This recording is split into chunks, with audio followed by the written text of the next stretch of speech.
It's time. She's spilling the tea. This is The Rumor Report with Angela Yee on The Breakfast Club. All right, well, after Charlamagne did one sit-down with Travis Scott, now there are some attorneys of the family speaking. One of them was the attorney for the family of 23-year-old Rudy Pena. He was one of the 10 attendees who lost their lives last month. And they have declined to accept money from Travis Scott for funeral costs. They've also filed a lawsuit against Travis Scott and others. Here is Valerie Cortines Fisher, who is the Pena family's attorney, speaking on the interview and how it did not help the family heal. I can't speak to whether or not it helped him heal. It seemed to kind of be an exercise in expressing his feelings to the public. So if that was his endeavor, I hope he was successful in it. As far as the family, Rudy's family goes, it didn't heal them. Did Travis Scott speak with the Penas? No, he has not. We have not yet met with Mr. Scott, and it has not been something they've really even considered at this point. Well, like I told Travis during the interview, there's nothing he could say that will ever heal the trauma these families who lost loved ones are going through.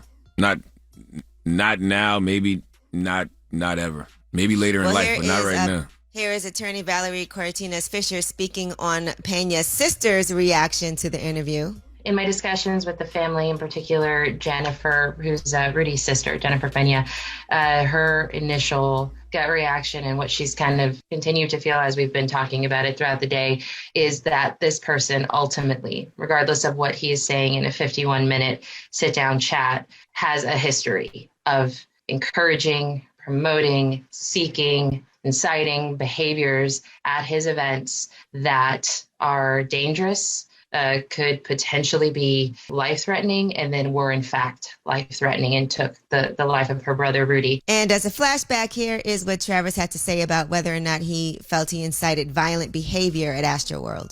You didn't on this night, but in the past, you've encouraged, I guess, the kind of energy that could have led to something like this happening. Do you think that contributed to the energy of this night? Yeah, I think it's something I've been working on, for a while, of just creating these experiences and trying to show like the experiences happening in a safe environment. Mm-hmm. Us as artists, we trust, professionals to make sure that, things happen and people leave, safely. You know what I'm saying? And this night was just like a regular show as far as like, the energy. People didn't show up there to just be harmful. People just, I think, showed up to have a good time, and it's, something unfortunate happened. And I think we really just got to figure out, what that was. Yeah, I think we have to be very careful to not let this become an indictment of hip-hop music. You know what I mean? Because everybody is fine with the music until something actually happens. And if the music is to blame, then damn, we're all guilty, right? We're all accessories to the crime if it's about the music. I don't think this is about all hip-hop music. I mean, I was at a concert last night that, I don't felt like their music or they're ragers or they incite violent behavior. Yeah, but I'm just talking I'm talking about the artists who do. You can control what people do.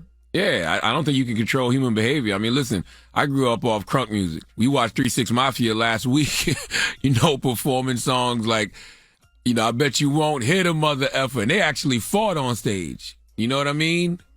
I don't know if I don't know. I just don't want it to become an indictment of hip-hop music. That's all. All right. Now, Ed McPherson says that Travis insisted that he do this interview, even though he has lawsuits pending against him and the families have not yet healed. And here's what he said. What was the calculation that led you to say, okay, do the interview? Well, you're assuming that there was a calculation that led me to do the interview. This was all Travis. Travis insisted on it. He's been wanting to speak out to his fans, to the public in general, to the families. He's been trying to reach out to the families. This was his way to do it, to tell them that he's serious about that. The families have rejected his offers to pay for funerals and things like that. He just wants them to know that he's still available and he wants to help heal. And he does still want to get to the bottom of this, which we really haven't at this point. Man, also, some people feel like during this interview, Travis Scott did not take responsibility or say, I'm sorry one time.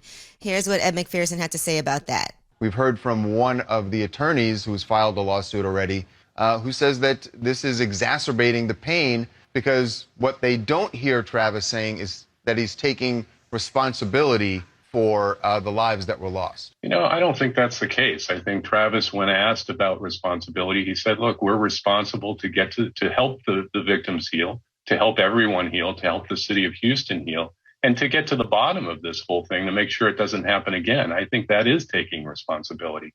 I think it's just a tragic situation all across the board. It is. And it definitely is. I'm surprised. I'm glad he spoke out, but I'm surprised he actually did the interview. Most of the times when people have lawsuits pending, they don't say nothing. They're not speaking until after the lawsuits. That's what usually attorneys advise their clients to do. So, well, one thing he said in the conversation that I'm surprised people ain't pick up on was he just was like, I don't care if corporations walk away from me because people lost their life.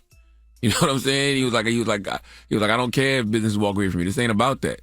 But, Here's what was said in the interview about taking responsibility. How much do you feel a sense of responsibility? I have a responsibility to figure out what happened here. I have a responsibility to figure out the solution. And hopefully this takes a first step into us as artists, having that more insight of what's going on. And the professionals to kind of surround and figure out more of an intel, whether it's tech, whether it's, more of a response, whether it's whatever the problem is, to figure out that in the future moving forward in concert safety, make sure it just never happen again. I personally think he's right. I don't see how one person can be held accountable for this situation. Like, it's impossible. Too many things have to go wrong in order for something like this to happen. And this has happened before. And if they don't correct these things moving forward, it'll happen again. But I personally don't see how you can have these concerts with 50,000, 100,000 people and think things won't go wrong. Like, even when people don't die, people get trampled and, there's fights and there's people overdosing. Like, I just think you can't control human behavior, especially when you're dealing with that many people. Well, I do wish to still send some more love to the families who are suffering from these tragic losses and their friends too. Absolutely. Because that's definitely not something easy to deal with. And that is your rumor report. All right. Now, Charlamagne, who are you giving your donkey to? Oh, man, donkey of the day is going to Republican Wisconsin Senator Ron Johnson. He needs to come to the front of the congregation. We would like to have a word with him, please. All right, we'll get into that next. It's The Breakfast Club. Good morning.